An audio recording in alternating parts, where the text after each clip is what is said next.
শোন গাদা, না তো মিয়া দেখতে যাইতেছি, ওই মিয়া পক্ষ জানি কোনোভাবেই বুঝতে না পারে যে তুই কানা। আচ্ছা আব্বা।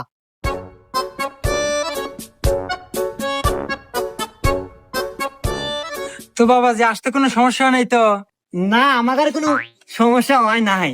আচ্ছা যাই হোক, এখন কো আমাদের মেয়ে পছন্দ হলো নাকি?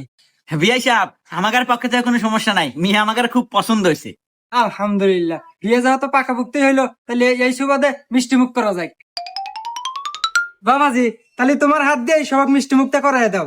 এ গাদা, তোর হসুর কল তোর সামনেই মিষ্টি না খাড়া আছে, আর মিষ্টি কিন্তু দড়িটা বান্ধা আছে, ওটা খুলে নিস।